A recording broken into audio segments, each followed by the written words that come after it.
What's good? This is Trey, aka at Taboo Tarot Reader, and I just would like to personally overshare an experience I had today during an interview for a yoga teaching position in an effort to raise awareness about decolonization of yoga and why decolonization is, in general, a very, very important movement that you should be concerned with, for we still live in a colonized world.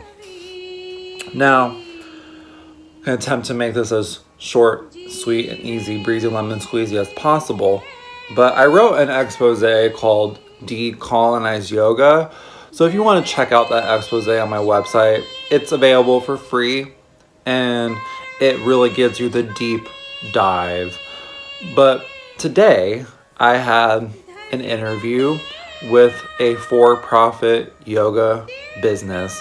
And I'm not going to name names, but this business offers yoga classes via Zoom to veterans and medical professionals. And I found this position on a website called Yoga Trade. And Yoga Trade is basically just like a workaway website for yoga. There are both paid and volunteer positions.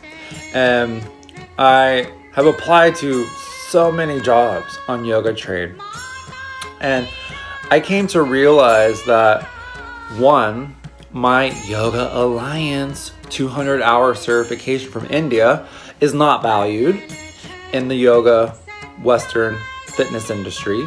And two, I realized that being in a male body, I am certainly not being considered for so many positions, because on Yoga Trade, there are so many job advertisements that are specifically saying, looking for female instructors only. Now, why is this? Well, in any other industry, this blatant sex and gender discrimination is illegal. So why in yoga, again, an industry that is claiming to embody progressiveness, wokeness, love and light, how is this possible? Well, it's because the Western yoga fitness industry has a huge problem with sexual abuse, sexual misconduct, and energy vampirism. And you can, again, learn more about this in the expose I wrote. I discussed Bikram, Yogi Bhajan, Osho, and all of these examples of sexual abuse. But in the Western yoga fitness industry, a lot of these yoga positions on Yoga Trade and even other websites that I've been on too, they're specifically seeking female instructors only because they have had negative experiences in past with heteronormative cisgender male pigs, energy vampires, who are abusing the sacred science of yoga as a tool to get laid. And they are being sexually inappropriate with their female students, or, again, in extreme cases, raping their female students. And it's just something that, again, we need to discuss this. And in the love and light communities, there's a lot of rose-colored glasses, toxic positivity, and especially in the hot yoga Bikram world, in the Kundalini world, they just want to sweep these issues under the rug and pretend like nothing ever happened.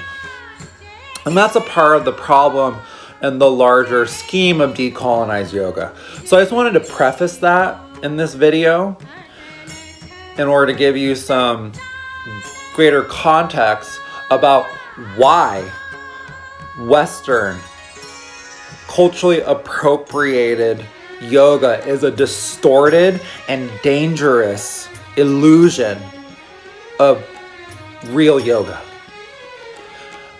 Now, with that being prefaced, if you're still with me, thank you so much. So back to this interview that I had today.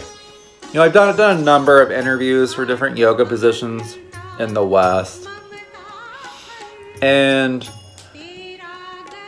I've learned to trust my intuition, and unfortunately today that was the bigger lesson. The woman was almost a half hour late to the Zoom meeting, and I'm not going to name names. I'm not going to put the company on blast because I don't intend to be a petty bitch all the time. But let's just say my intuition was screaming at me as I was waiting for almost a half hour.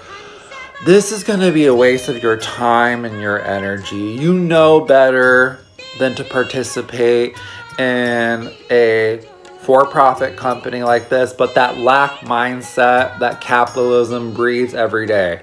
You know, you could really use this position. You could really use this extra money. You could really need this. That lack mindset was what was forcing me to stay in the Zoom meeting and wait, even though my intuition was screaming at me otherwise. And boy, do I wish I had listened to my intuition, as always. So when the woman finally came into the meeting, from the jump, it was very clear to me that this was not someone who cares about the 8 limbs of yoga as a spiritual practice. Like so many of the interviews I've had for yoga positions, from the jump, there are no questions such as, you know, what is your journey with yoga as a spiritual practice? Why are you committed to yoga as a spiritual practice? You know, how do you embody yoga as a spiritual practice? What type of questions are you generally asked from the jump? What are your Yoga Alliance certifications? Are they up to date? And what can you offer to me and my clients? We're going to break it down. We're going to break it down for those, again, who understand why the Yoga Alliance is an evil for-profit business, and certainly not a regulatory board, and certainly not a regulatory board that is concerned with standardizing yoga for safety protocols. Like,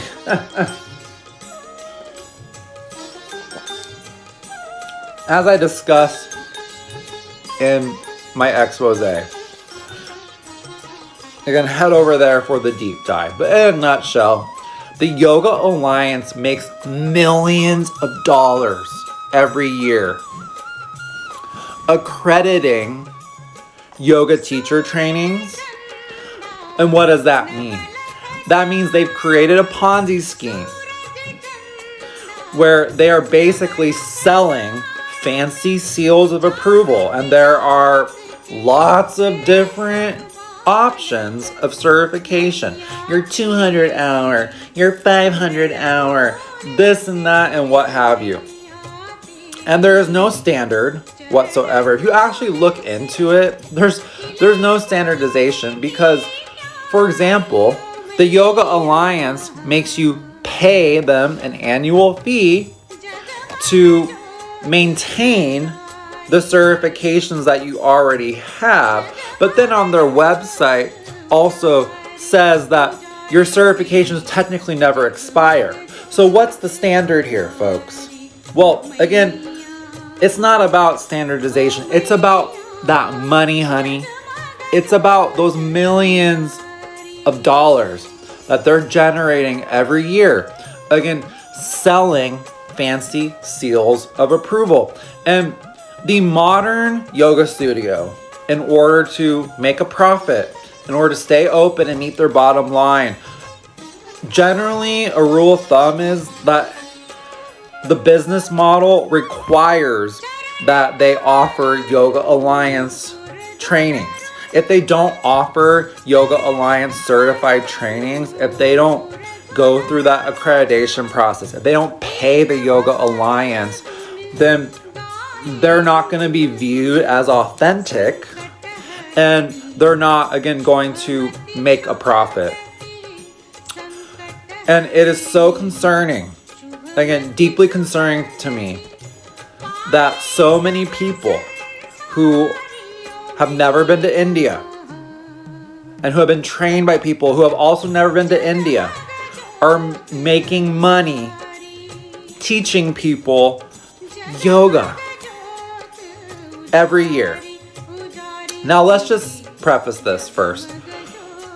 Obviously, there is some dynamics of privilege with people who go to India to study yoga. Some people may use that like as a badge of honor. And obviously, doing your 200-hour, your 500-hour, whatever, doesn't just automatically make you a yoga teacher.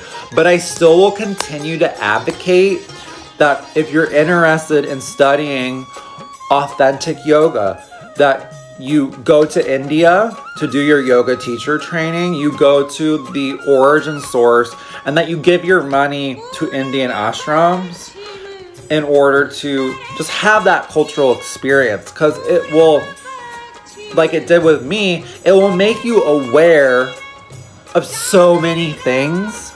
In particular, that we still live in a colonized world. And when I did the 200-hour Yoga Alliance certified teacher training in India, the ashram that I did my training at that time it was called Arohan Yoga. I don't know what it's called now. But it was in Rishikesh, or outside Rishikesh. The teachers and the organizers of the training in the ashram were very open and very frank with us about how offensive it is to them that they have to go through an accreditation process with an American organization, the Yoga Alliance, and pay the Yoga Alliance in order to somehow prove to Westerners that they are qualified enough to share their own culture, to share yoga, and teach yoga to Westerners. Just pause, meditate, and think about those power dynamics and the privilege inherent in those power dynamics. Just think about that for a minute. Think about how in capitalistic, oppressive economic systems that the colonizers implemented, just think about those implications for a hot minute.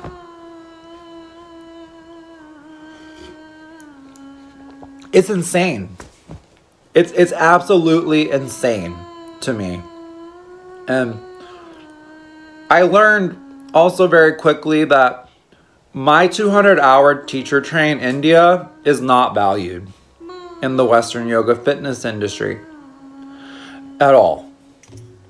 And it is just, I understand the divine rage that some BIPOC practitioners of yoga feel when attempting to raise awareness about decolonizing yoga, because there are so many privileged, ignorant, entitled narcissists and energy vampires. Like, just think about the entitlement to take another culture's cultural wisdom system and distort it to fit your own personal business ventures in order to make money. And just think about the entitlement inherent in that and how deeply narcissistic our culture is. But bringing it back full circle to this interview. So it was clear from the jump that, me and this woman were not going to vibe. And so I didn't really care about getting this position. And I just was like, there feels like there's some karmic forces like swirling around this interaction. So I'm going to use this as an opportunity to speak my truth, to open up my throat chakra and stand for something, like stand for decolonizing yoga. And as I was being interrogated about my certifications, at one point she asked me, so how do you teach a yoga class? And I said, well, personally, as someone who studied in India, I tend to always just share a little bit of India in all my yoga offerings. I intend to remind students that yoga is just as much a spiritual or energetic practice as it is a physical one. I intend to also share the Sanskrit terminology of the asanas or the poses as much as possible. And I also intend to, devote some time to meditation and also just sharing with them that yoga isn't just about detoxing or yoga isn't just a workout. And you know what this woman said to me in response? Yeah, we have to tone all that down for our clients. And I immediately just felt that fear frequency, that gunk that is present in so many yoga studios and so many for-profit yoga businesses in the West. That if we talk about in class yoga as a spiritual practice, if we talk about the 8 limbs of yoga, if we talk about the chakras, if we talk about the mantras, if we talk about why Shiva is blue, then we are going to trigger our clients and we're going to lose our clients. And it's that fear frequency that, again, is just, it's reconfirmed for me personally why I can no longer participate in the Western yoga fitness industry, because it is frankly demonic, vampiric, and again, dangerous. It's a distorted illusion of yoga. And that's what's so ironic, again, about the illusion of Western yoga. If you go into these different communities, all these people are performing spirituality. They are wearing a mask of I'm super spiritual.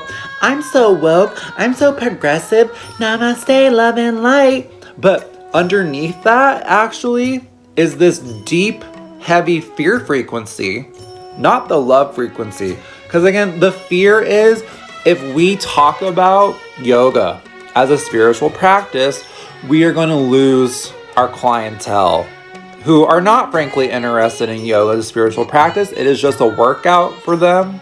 And I love this mantra in the decolonization movement. Yoga is not a workout. It's a work in.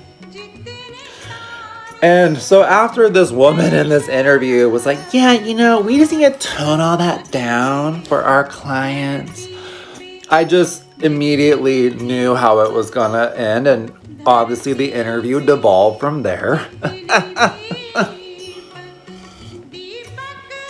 And towards the end, she asked me again about certifications. So just to clarify, you don't have the ERYT 1000 or whatever the fuck the acronym is, proving that you have 1,000 hours of teaching experience from the Yoga Alliance? And I said, no, I don't. And I was attempting to explain to her how I feel that is not really indicative of your abilities to offer an authentic yoga class. Even though I certainly have over 1,000 hours of teaching experience, I don't need to pay the Yoga Alliance to prove to them that I am an authentic, qualified teacher. And you know what happened when I said to her, if it's going to come down to certifications for you, again, as someone who is actually concerned with the 8 limbs of yoga, we're probably not gonna vibe. This woman hung up on me. She just immediately ended the Zoom like that. And which just again was confirmation that was a lesson in discernment. That was a demonic test of discernment. And that woman was an energy vampire. And I should have listened to my intuition. So my intention with oversharing this personal experience is obviously to transmute that energy in order, again, to raise awareness about why we must, if we're going to continue to practice yoga, we must begin to have these uncomfortable conversations about cultural appropriation, energy vampirism, and spiritual ego that are being rampantly bred in the Western yoga fitness industry. And I'm just of the personal mindset, to wrap it up. Again, this is speaking to deeper mental illness and obsessions with certifications in our country. We are in capitalism obsessed with proving to people that you are qualified to offer a service before that person makes the decision to purchase your service from them. And all these certifications don't really mean shit about your actual skill sets, your authenticity, and especially in the context of yoga, whether you're embodying the 8 limbs of yoga. These certifications are about money in the same way that college is about making profit. It's not about education at all, in my humble opinion. And the privilege here is like, if you have the money to pay for the finest education, that's what gives you the perception of having an advantage. That's what people are paying for. People are paying to have a one-up over the competition in capitalism and these systems of economic oppression. And to give you an example, again, the first yoga studio that I worked at in California, I'm not going to name names, but let's just say it was a cesspit of moral and karmic filth. And when I first started, I started as a volunteer cleaner, and then I eventually became a babysitter in their baby room, in which moms would just drop off their babies who were like screaming and crying, like, "Mommy has to do her workout. Here, take my baby. Namaste." And this child was just like screaming and in tears, and I had to calm them down, you know? But I eventually, totally oversharing, I eventually became front desk staff at this little startup studio. And sometimes the teachers would be no-shows, and there would be a classroom full of eager students waiting for yoga. And at that time, I obviously wasn't certified. And my manager, my boss, was just like, "Hey, just jump in there and teach. Like, you can do it. And it'll be a good experience for you to gain some teaching before you do your certification." And so I did that multiple times. And I got nothing but positive feedback from the students. The students had no problem with it. They wanted their yoga class. And I got, again, lots of positive feedback. My boss, again, clearly had no problem with it. Who had a problem with it? Were all the overt and covert narcissists masquerading as teachers. The other teachers there in the studio were the ones who had a problem with that and did complain to my boss. When word got around, it's like, God, they're just like a bunch of mean girls. Gossip, drama. And when word got around that Trey was subbing classes and wasn't Yoga Alliance certified? Trigger spiritual ego. So some of these multiple teachers went to my boss, and my boss told me, because she had to sit me down, like, "Hey, unfortunately, you can't continue to sub classes because it's creating a lot of yoga teacher drama." And if students knew behind the scenes the yoga teacher drama, they would never set foot in their studios ever again. Funky juju. Anyways, she said to me, multiple teachers have complained that they're very upset that you're not certified. And they were saying things like, "I have paid a lot of money and I put a lot of time and energy into my certifications. And you should have called me first to sub this class instead of Trey, who's clearly not qualified to teach." I mean, talk about, again, the entitlement the narcissism, the spiritual ego inherent in that thought pattern.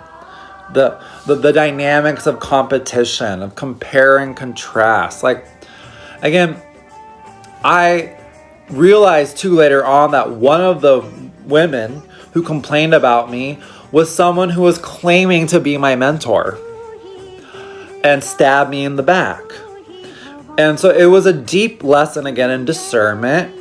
It was a deep lesson again in narcissism and the energy vampirism and spiritual ego that is inherently embedded in the Western yoga fitness industry. And that experience almost destroyed my commitment to yoga, the spiritual practice. I was so disillusioned by that experience that I almost quit yoga. But thankfully, once I quit that job and cleansed my soul of all that funky juju and funky karma, I decided to go to India to do the 200-hour. Why? Because it was a fraction of the cost than any of the fancy trainings here in California, which on average are between $3,000 and $6,000 US. And the total cost of my training, plus tickets to India, and keep in mind, the training included room and board. The training included full vegetarian meals. The training was a deep dive into the 8 limbs of yoga, mantras. Okay, it was such an amazing, life-changing experience. The total cost for that training, again, which is Yoga Alliance certified, was under $1,500 US, again, including the tickets to India. So compare that to $3,000 to $6,000 learning yoga from some white person, again, who has no awareness about the chakras, who has no awareness probably about the 8 limbs of yoga. Okay.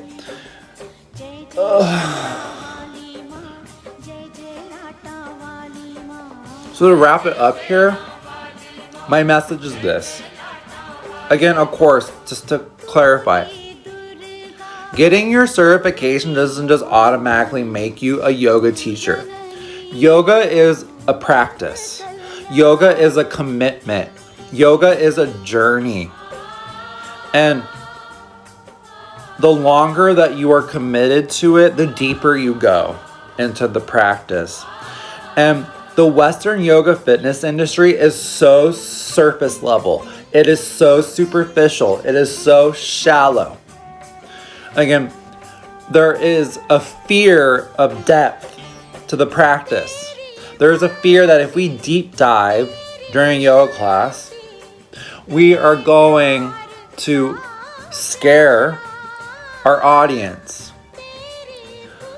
And it's just deeply concerning to me. It's deeply, deeply concerning to me. And I hope it's concerning to you too if you are interested in authentic yoga. Because in my humble opinion, to be an authentic yoga teacher, to claim to offer authentic yoga, this is arguable, but I will continue to advocate. It requires going to the origin source of the practice to study. It requires practicing every day in your own time, being personally devoted to your practice, and it requires you studying or becoming aware of the sutras, okay? The 8 limbs, again, of yoga, jnana yoga, the science of yoga as a sacred science, the mantras, the mudras, okay, the meditation gestures, and the chakras as well, the energetic science of understanding Kundalini energy in relation to the chakras. And last but not least, if you are claiming to be an authentic yoga teacher who is qualified enough to offer yoga to people. I would hope, I pray, again, that you have some awareness about the cultural context of namaste. And that you stop closing your class by saying namaste if you have no awareness of its cultural context and implied meaning.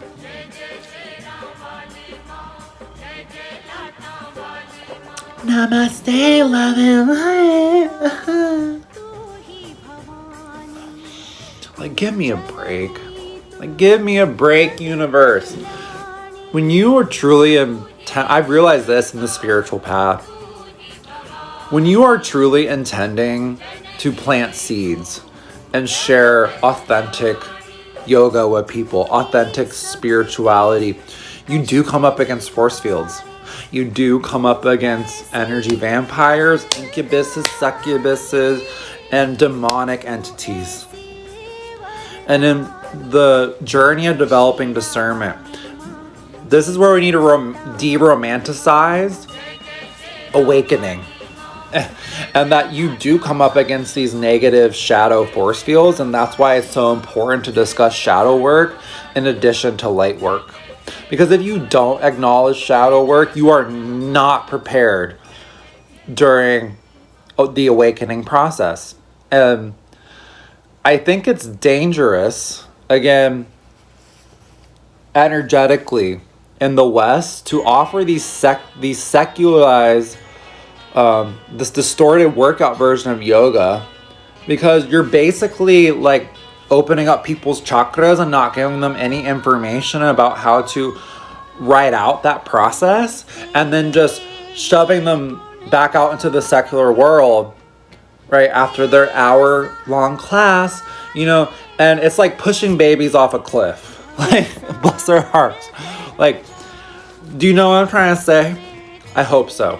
But check out, again, the Exposé, Decolonize Yoga, for free on my website if you're interested to learn how to start this journey with decolonizing yoga, decolonizing your heart, your mind, and your karma. Cleansing your karma. Because I think it's important to understand, when you practice yoga, when you are especially practicing yoga with other people, you're entangling with them and your karma is being activated. So if we don't acknowledge karma in the average class, again, it's like shooting yourself in the foot. And that is my message. That is my truth. Namaskar. Namaste. And may you have a high vibe day. Toodaloo.